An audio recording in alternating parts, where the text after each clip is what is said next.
ഇന്ത്യയും പാകിസ്ഥാനും തമ്മിൽ ഒരു യുദ്ധം ഉണ്ടാകുമോ എന്നുള്ള ആശങ്ക എല്ലാവർക്കും ഉണ്ട്. പക്ഷേ ഒരു യുദ്ധം ഉണ്ടായാൽ ഇന്ത്യക്കാർ പറയും ഇന്ത്യ ജയിക്കുമെന്ന്, പാകിസ്ഥാൻകാർ പറയും പാകിസ്ഥാൻ ജയിക്കുമെന്ന്. പാകിസ്ഥാൻകാർ പറയോ? ഇന്ത്യയിലുള്ള പാകിസ്ഥാൻ പ്രേമികൾ പറയും പാകിസ്ഥാൻ പറയോ? പാകിസ്ഥാൻ ഇതിനു മുമ്പ് ഏതെങ്കിലും യുദ്ധത്തിൽ ജയിച്ചിട്ടുണ്ടോ? ഇല്ല. ഇന്ത്യയുമായി പാകിസ്ഥാൻ 3 യുദ്ധം നടത്തിയിട്ടുണ്ട്. 3 തവണ യുദ്ധം. 3 യുദ്ധത്തിലും തോറ്റു. 3 അര യുദ്ധം എന്ന് പറഞ്ഞാൽ കാർഗിൽ യുദ്ധമാണ്, ഞാൻ 3/4 യുദ്ധം എന്നല്ല പറഞ്ഞത്. അപ്പോൾ അങ്ങനെ 3 യുദ്ധത്തിലും തോറ്റത് പാകിസ്ഥാനാണ്. പാകിസ്ഥാൻ്റെ ആയിരക്കണക്കിന് ആളുകൾ കൊല്ലപ്പെട്ടു. നമ്മൾ 3ാമത്തെ യുദ്ധം എന്ന് പറഞ്ഞാൽ 1971 യുദ്ധത്തോടുകൂടി പാകിസ്ഥാൻ 2ആയിട്ട് മുറിഞ്ഞുപോയി അല്ലേ? നമ്മൾ ലാഹോർ വരെ ഇന്ത്യൻ പട്ടാളം കയറി ചെന്നു. അത്ര ഭീകരമായ യുദ്ധം, അത്ര ഭീകരമായ പരാജയമാണ് പാകിസ്ഥാൻ ഉണ്ടായത്. ഇപ്പോൾ ഈ പറഞ്ഞിങ്ങനെ തനിക്കറിയാമോ പാകിസ്ഥാൻ ജയിക്കുമെന്ന് പറയുന്ന ആളുടെ പരിചയമുണ്ടോ? ഒരു പിന്നെ ഒരു കമന്റ് ഒക്കെ ഇട്ടിട്ടുണ്ട്. അത് ഇങ്ങനെയുമല്ല. മുഹമ്മദ് സനൂഫ് എന്നാണ് അയാളുടെ പേര്. അയാൾ പറയുന്നത് ഞങ്ങളുടെ സഹോദരങ്ങൾ ഇന്ത്യയിലേക്ക് കയറി വന്നു.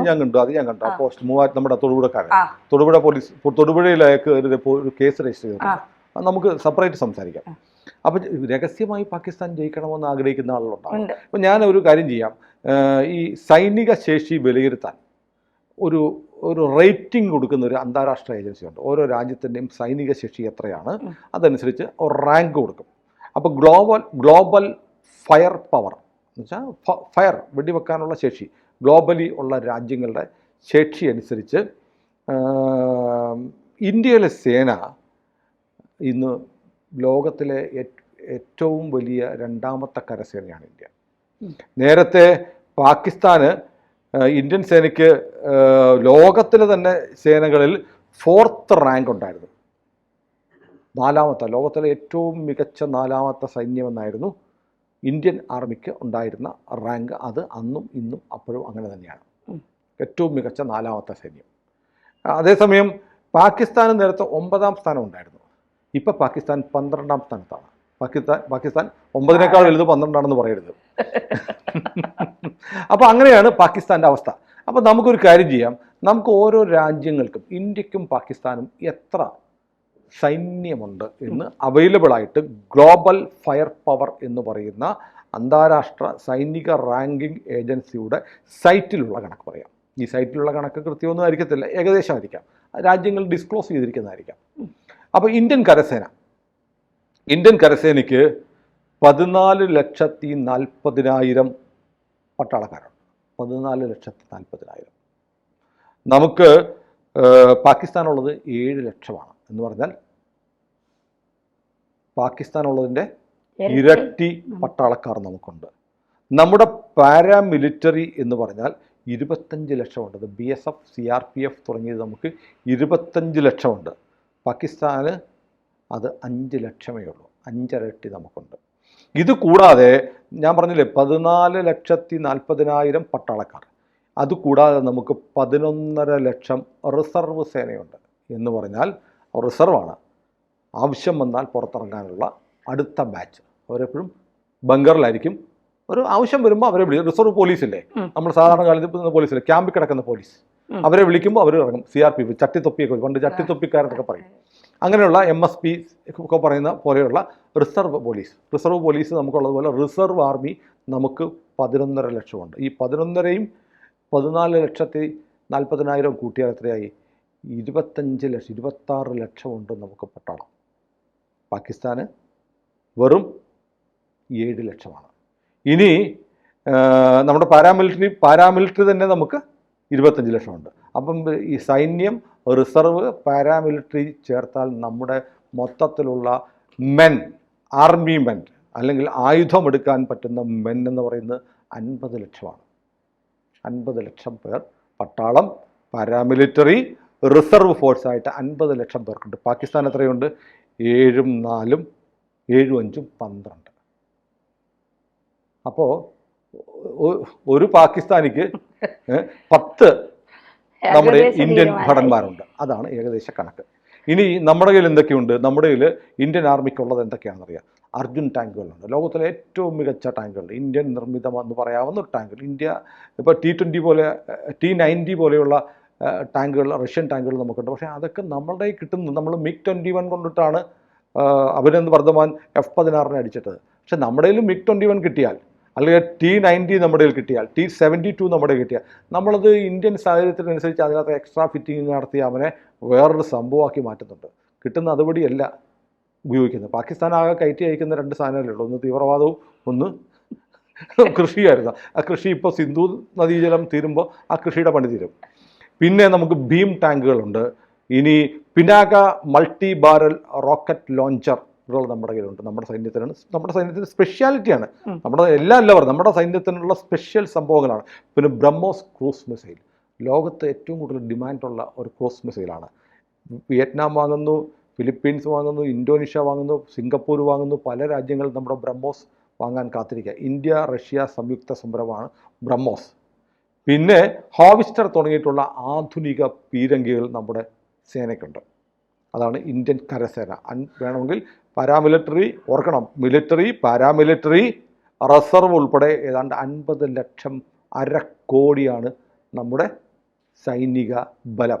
ഇനി എയർഫോഴ്സിൻ്റെ കാര്യം നോക്കാം. നമുക്ക് 2229 യുദ്ധവിമാനങ്ങളുണ്ട്, 600 ഫൈറ്റേഴ്സ് ഉണ്ട്, 831 സപ്പോർട്ട് വിമാനങ്ങളുണ്ട്, 899 ഹെലികോപ്റ്ററുകളുണ്ട്. ഈ നമ്മുടെ വിമാനങ്ങളുടെ കൂട്ടത്തിൽ റാഫേലുണ്ട്, മിറാഷ് 2000 ഉണ്ട്, MiG-29 ഉണ്ട്, സുഖോയ് Su-30 MK ഉണ്ട്. ഇനി നമ്മുടെ എയർഫോഴ്സിൻ്റെ കയ്യിലുള്ള ആയുധങ്ങൾ, എല്ലാ ആയുധങ്ങളും അല്ല, ഏറ്റവും സ്പെഷ്യാലിറ്റിയുള്ള നമ്മുടെ ആയുധങ്ങൾ ബ്രഹ്മോസ് സൂപ്പർസോണിക് ക്രൂസ് മിസൈൽ. ആർമിയുടെയിലുള്ള ബ്രഹ്മോസ് അല്ല, എയർഫോഴ്സിൻ്റെ ഇല്ല, അതിൻ്റെ വേറൊരു പതിപ്പാണ്. ഇനി രുദ്രം എന്ന് പറയുന്ന റേഡിയേഷൻ വിരുദ്ധ മിസൈൽ നമ്മുടെ കയ്യിലുണ്ട്. Astra air to air missile, Nirbhay subsonic cruise missile, Akash ഉപരിതല വ്യോമ പ്രതിരോധ സംവിധാനം നമുക്കുണ്ട്. ഇതൊക്കെ നമ്മുടെ കയ്യിലുള്ള സ്പെഷ്യലൈസ്ഡ് ആയിട്ടുള്ള എയർഫോഴ്സിൻ്റെ ആയുധങ്ങൾ. ബാക്കി പരമ്പരാഗത ആയുധങ്ങൾ വേറെ. ഇനി നേവി, ഇന്ത്യൻ നേവിയുടെ കണക്ക് നോക്കാം.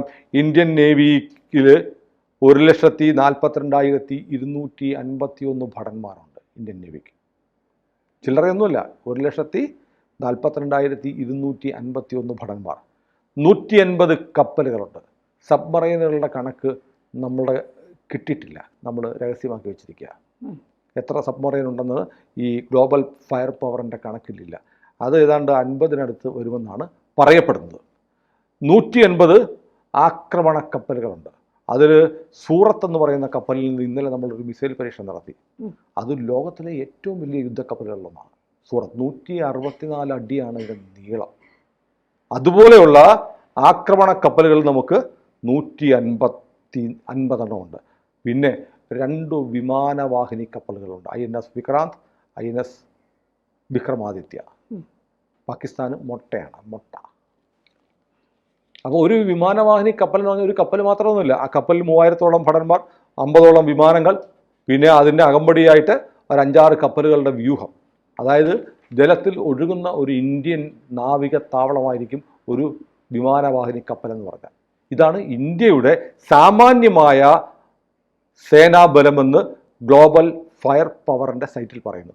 ഇനി പാകിസ്ഥാൻ്റെ കാര്യം ഞാൻ നോക്കി. പാകിസ്ഥാന് നേരത്തെ 9ാം റാങ്കായിരുന്നു.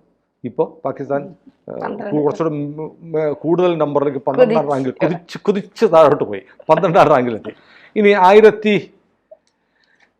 1434 വിമാനങ്ങൾ പാകിസ്ഥാനുണ്ട്. പക്ഷേ അതിൽ 387 മാത്രമാണ് യുദ്ധവിമാനങ്ങൾ, ഫൈറ്റർ ജെറ്റുകളുള്ളത്. അറ്റാക്ക് ജെറ്റുകൾ ഇന്ത്യക്ക് 600 ഉണ്ട്. പിന്നെ അവർക്ക് 60 ഗതാഗത വിമാനങ്ങളുണ്ട്, 549 പരിശീലന വിമാനങ്ങളുണ്ട്. അവരുടെ 1434 എന്ന് പറയുന്നത് ഈ നമ്മുടെ വിമാനങ്ങളുടെ എണ്ണം പറഞ്ഞ് 2229. അത് കൂടുതലും ഈ കണക്കെന്ന് പറഞ്ഞാൽ നമ്മുടെ ആക്രമണ വിമാനങ്ങളുടെ കണക്കാണ്. പക്ഷേ പാകിസ്ഥാന് 1434 ഉള്ളതിൽ 387 ഉള്ളൂ അറ്റാക്ക് വിമാനങ്ങൾ. ബാക്കിയുള്ള 1434-ൽ 60 ട്രാൻസ്പോർട്ട് വിമാനങ്ങളാണ്, 549 പഠിപ്പിക്കാനുള്ള വിമാനങ്ങളാണ്, പരിശീലന വിമാനങ്ങളാണ്, 352 ഹെലികോപ്റ്ററുകളുണ്ട്. പക്ഷേ ഇന്ത്യക്ക് 899. 57 അറ്റാക്ക് ഹെലികോപ്റ്ററുകളുണ്ട്, 4 ആകാശ ടാങ്കറുകളുണ്ട്. എന്നുവെച്ചാൽ ആകാശത്ത് വെച്ച് ഫ്യൂവൽ നിറയ്ക്കാൻ പറ്റുന്ന വിമാനങ്ങൾ. പറക്കുമ്പോൾ തന്നെ ആകാശത്ത് വെച്ച് ഇന്ധനം നിറയ്ക്കാം. ഇനി നമുക്ക് ആർമിക്ക് എത്ര ടാങ്കുകളുണ്ടെന്ന് ചോദിച്ചാൽ 4500 പാറ്റൻ ടാങ്കുകളാണ് നമുക്കുള്ളത്. പാകിസ്ഥാന് 3242 പാറ്റൻ ടാങ്കുകളുണ്ട്. ഇനി നേവിക്ക് പാകിസ്ഥാൻ നേവിക്ക് 114 ഷിപ്സാണ്, 8 അന്തർവാഹിനികളാണ്, 9 ഫ്രിഗേറ്റുകളുണ്ട് എന്ന് പറയുന്നു. ഇതൊക്കെയാണ് കണക്ക്. അപ്പോൾ പാകിസ്ഥാനേക്കാളും 2-3 മടങ്ങാണ് നമ്മുടെ സേനയുടെ ബലം. കാലാൾപ്പടയുടെ ബലം എന്ന് പറഞ്ഞാൽ 10 മടങ്ങുണ്ട് സൈനികർ നമുക്ക്, പാരാമിലിറ്ററി ഉൾപ്പെടെ, റിസർവ് ഉൾപ്പെടെ. ഇനി ആണവായുധങ്ങളുണ്ടെന്ന് പറയുന്നുണ്ടല്ലോ. പാകിസ്ഥാൻ്റെ ആണവായുധങ്ങൾ ഇപ്പോൾ നമ്മൾ ഈ JD വാൻസ് അമേരിക്കൻ പ്രസിഡന്റ് മുമ്പൊരിക്കൽ പറഞ്ഞത്, ഇപ്പോൾ വൈസ് പ്രസിഡന്റ് സ്ഥാനാർത്ഥിയായിരിക്കുന്ന സമയത്ത് പറഞ്ഞു ബ്രിട്ടൻ മിക്കവാറും ന്യൂക്ലിയർ വെപ്പണുള്ള ആദ്യത്തെ ഇസ്ലാമിക രാജ്യമായി മാറുമെന്ന്. അന്ന് നമ്മൾ ഈ ഫ്ലോറിൽ സംസാരിച്ചു. അപ്പോൾ പാകിസ്ഥാൻ ഇല്ലേ? പാകിസ്ഥാൻ ഇസ്ലാമിക രാജ്യമല്ലേ? അപ്പോൾ പാകിസ്ഥാൻ ആണവായുധം ഉണ്ടോ എന്ന കാര്യത്തിൽ ഇപ്പോഴും വലിയൊരു സംശയമാണ്. അവർ ആണവ പരീക്ഷണമൊക്കെ നടത്തിയിട്ടുണ്ട്. കഹൂട്ടയിലെ ആണവ റിയാക്ടറൊക്കെ അവർക്കുണ്ടായി. അതിനുശേഷം അവർ ആണവ പരീക്ഷണമൊക്കെ നടത്തിയിട്ടുണ്ട്. എന്നാലും അവർക്ക് ആണവായുധം ഉണ്ടോ ഇല്ലയോ എന്നത് ഇപ്പോഴും ഒരു തർക്ക വിഷയമാണ്.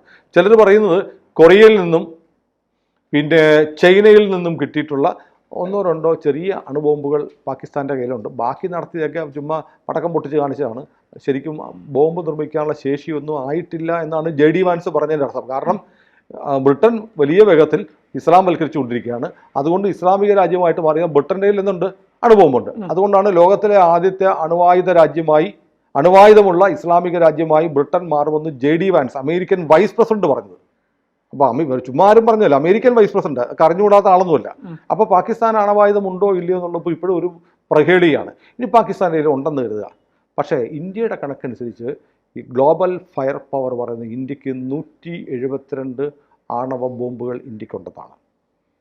അപ്പോൾ അത് ശരിയായ കണക്കാണോ? അത് നമ്മൾ ഡിസ്ക്ലോസ് ചെയ്യുന്നുണ്ട്. ഓരോ രാജ്യം തങ്ങളുടെ കയ്യിൽ എത്രയുണ്ടെന്ന് പറയും. ഇന്ത്യ പറഞ്ഞിരിക്കുന്ന കണക്കാണ് 172. ഒരു പക്ഷേ 172-ൽ കൂടുതലായിരിക്കാം. ഉറപ്പായിട്ടും ഉള്ളത് മുഴുവൻ പറയത്തുമില്ല. ഉള്ളതിൽ കുറച്ച് പറയാനേ എല്ലാവരും താല്പര്യപ്പെടത്തുള്ളൂ. എത്ര ശമ്പളം ഉണ്ടെന്ന് ചോദിച്ചാൽ ശമ്പളം കുറച്ച് പറയുന്ന ആളുകളെ പോലെയാണ്. അപ്പോൾ ഇനിയൊരു ചോദ്യം ഉണ്ടാകുന്നത്, ഇന്ത്യയും പാകിസ്ഥാനും തമ്മിൽ യുദ്ധം നടക്കുന്നു. യുദ്ധം നടന്ന് പാകിസ്ഥാൻ പരാജയപ്പെടാൻ പോകുന്നു. പാകിസ്ഥാൻ അണുവായുധം പ്രയോഗിക്കുമോ? വലിയ $1 മില്യൺ ചോദ്യമാണ്. ഇപ്പോൾ ലോകത്ത് പൊതുവെ പറയപ്പെടുന്നത്, ലോകത്ത് ആണവായുധമുള്ള ഒരു രാജ്യവും അണുബോംബ് പ്രയോഗിക്കാൻ തയ്യാറാവത്തില്ല എന്നാണ്. കാരണം അതൊരു ലോകവ്യാപകമായ യുദ്ധത്തിന് വഴിതെളിക്കാം എന്നൊരു തിയറിയുണ്ട്. രണ്ടാമത്തെ തിയറി അതല്ല. ഈ പാകിസ്ഥാൻ ഇന്ത്യയിലെ ഏതെങ്കിലും നഗരത്തിലേക്ക് ആണവായുധം പ്രയോഗിച്ചു. പാകിസ്ഥാൻ്റെ വളരെ കുറച്ചേ ഉള്ളൂ. മുമ്പൊരിക്കൽ അവരൊരു മിസൈൽ, ഇന്ത്യയിലേക്ക് വിട്ട മിസൈൽ നേരെ പൊങ്ങിട്ട് അവരുടെ ഒരു ഗ്രാമത്തിൽ ചെന്ന് വിടും എന്ന് പറയുന്നത് പോലെ എങ്ങോട്ട് പോകുമെന്ന് കൃത്യം പാകിസ്ഥാൻ വലിയ ജ്ഞാനമൊന്നുമില്ല. അങ്ങനെ ഒരു സാധനം അവർ വിക്ഷേപിച്ചാൽ തന്നെ കറങ്ങി അവൻ്റെ മണ്ടയ്ക്ക് തന്നെ വീഴാം. ഇനി അതല്ല, ഇന്ത്യയിൽ എവിടെയെങ്കിലും വീണെന്നിരിക്കട്ടെ, ഇന്ത്യ തിരിച്ചടിക്കത്തില്ലേ? ഇന്ത്യയും പാകിസ്ഥാനും തമ്മിലുള്ള ഭൂമിശാസ്ത്രപരമായ വ്യത്യാസം നോക്കൂ. ഇന്ത്യയിലെ ഏതെങ്കിലും ഒരു നഗരത്തിൽ എക്സ് എന്ന ഒരു നഗരത്തിൻ്റെയും പേര് നമ്മൾ പറയണ്ട, അതുകൊണ്ട് എക്സ് എന്ന് പറയുന്ന ഒരു പ്രദേശത്തേക്ക് പാകിസ്ഥാൻ്റെ ഒരു അണുബോംബ് വന്നു വീണു. ഉറപ്പായും ആ എക്സും അതിൻ്റെ പരിസര പ്രദേശങ്ങളും നശിച്ചു പോകും. പക്ഷേ ഇന്ത്യ പിന്നെയും ബാക്കിയാണ്. ഇന്ത്യ അതിവിശാലമായ ഒരു ഭൂപ്രദേശമാണ്. പാകിസ്ഥാനോ? ഇന്ത്യയിൽ ഈ എക്സും അതിൻ്റെ ചുറ്റുപാടുമുള്ള സ്ഥലമൊക്കെ നശിച്ചു പോകും. പക്ഷെ തിരിച്ച് ഇന്ത്യ ഒരു ആണവ ബോംബ് പാകിസ്ഥാനിലേക്ക് ഇട്ടാൽ പാകിസ്ഥാനിൽ വീഴുന്ന Y എന്ന സ്ഥലം നശിച്ചു പോകും. അതിൻ്റെ ചുറ്റുപാടെന്ന് പറഞ്ഞാൽ മുഴുവൻ പാകിസ്ഥാനുമാണ്. പിന്നെ പാകിസ്ഥാൻ ഇല്ല. ഇതാണ് വ്യത്യാസം. കാരണം പാകിസ്ഥാൻ ചെറിയൊരു രാജ്യമാണ്, ഇന്ത്യയോ അതിവിശാലമായ. ഒരു ബോംബ് പാകിസ്ഥാൻ ഇട്ടാലും പിന്നെയും ഇന്ത്യ ബാക്കിയുണ്ടാവും. പാകിസ്ഥാൻ അറിയാം, തിരിച്ച് ഇന്ത്യ ഒരു ബോംബിട്ടാൽ പിന്നെ പാകിസ്ഥാൻ ഭൂപടത്തിലില്ല. അതുകൊണ്ട് പാകിസ്ഥാൻ ഒരിക്കലും തൻ്റെ കയ്യിലുള്ള ആണവ ബോംബ് ഉപയോഗിക്കാൻ ഒരു കാലത്തും തയ്യാറാവില്ല എന്നുള്ളത് ലോകത്തെല്ലാവർക്കും അറിയാം, ഇന്ത്യക്കറിയാം. ഇന്ത്യയേക്കാൾ നന്നായിട്ട് എൻ്റെ കയ്യിലുള്ള ഈ സംഗതി അറിയാതെ പോലും പൊട്ടാതിരിക്കണേ പൊന്നു പടച്ച തമ്പുരാനെ എന്ന് 4 നേരം മുട്ടിപ്പായി 5 നേരം പ്രാർത്ഥിക്കുന്നുണ്ടാവും പാകിസ്ഥാൻ്റെ ഭരണാധികാരികൾ. കൂടുതൽ വാർത്തകളും വിശേഷങ്ങളും നിങ്ങളിലേക്ക് എത്താൻ ABC മലയാളം സബ്സ്ക്രൈബ് ചെയ്യുക, ബെൽബട്ടനും അമർത്തുക.